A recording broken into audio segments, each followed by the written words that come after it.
जैसे उसका स्वरूप बदलता है फिर जीएसटी लग जाती है। ये नहीं होना चाहिए। साल में हम जो भी काम कर रहे हैं 4 महीने हम गवर्नमेंट के लिए कर रहे हैं, 31/3। तो वैल्यूडेशन का काम होना है जो ग्रामीण क्षेत्र का है उसे एक महत्व मिलेगा, क्योंकि ग्रामीण क्षेत्र में अगर कुछ काम घर घर काम होता है तो उससे रोजगार के बहुत से अवसर पैदा होते हैं। हुआ तब ये कहा गया था कि एक देश एक टैक्स रहेगा, बाकी सारे टैक्स हट जाएंगे।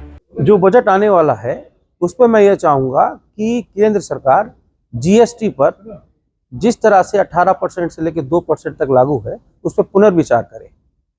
एक प्रोडक्ट पे 3 बार जीएसटी लागू हो रही है, जैसे उसका स्वरूप बदलता है फिर जीएसटी लग जाती है। ये नहीं होना चाहिए। लोहे के उत्पादन से लेके और चिमटा भी कोई खरीदेगा तो 3 बार जीएसटी दे रहा है, ये सही नहीं है। इस पर बदलाव आना चाहिए, इस पर सरकार को विचार करना। देखिए, बहुत सारे देशों में इनकम टैक्स का रेट कम है और जो टैक्स पेयर्स हैं उनके लिए बेनिफिट्स बहुत सारे हैं। ठीक है, एक तो हमारे देश में जीएसटी 28%, जो कि हजम होने वाली बात नहीं है, और लास्ट में इनकम टैक्स विद सरचार्ज मिला के 33%, यानी कि साल में हम जो भी काम कर रहे हैं 4 महीने हम गवर्नमेंट के लिए कर रहे हैं, 31/3। मेरा एक ही मैसेज है गवर्नमेंट ऑफ इंडिया से कि ऐसा बजट बनाए जो हर साल हमारे देश से हजारों मिलियनर्स यहाँ से पलायन करें, दूसरे देश में जा रहे हैं, यहाँ की लाइफ क्वालिटी नहीं मिल रही उनको, टैक्स पे करने के बाद भी कोई फीचर कोई फैसिलिटी नहीं मिल रहा है उनको। दूसरे यूरोपियन देश में टैक्स पेयर्स की बहुत इज्जत है।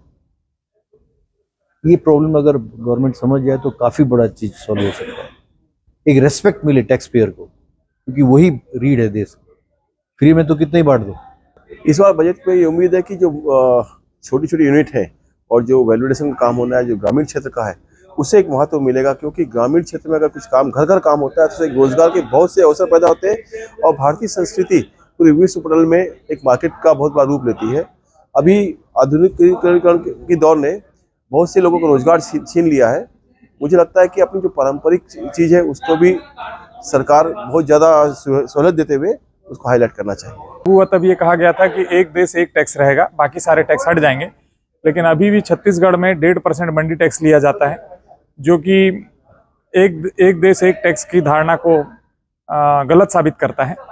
तो मंडी टैक्स छत्तीसगढ़ से खत्म होना चाहिए, बल्कि सभी राज्यों से मंडी टैक्स खत्म होना चाहिए। कई राज्यों में मंडी है ही नहीं, तो अलग अलग राज्य अपना अलग अलग नियम चला रहे हैं। ऐसा नहीं होना चाहिए। अगर एक देश एक टैक्स कहा गया है तो सिर्फ जीएसटी के अलावा कोई टैक्स नहीं होना चाहिए, बल्कि इनकम टैक्स भी नहीं होना चाहिए। टैक्स सिस्टम में कुछ सुधार होना चाहिए और इनकम टैक्स, जीएसटी, ये सारे टैक्स हटा के एक single tax, bank transaction tax implement में लाना चाहिए। अब समय की मांग है ये।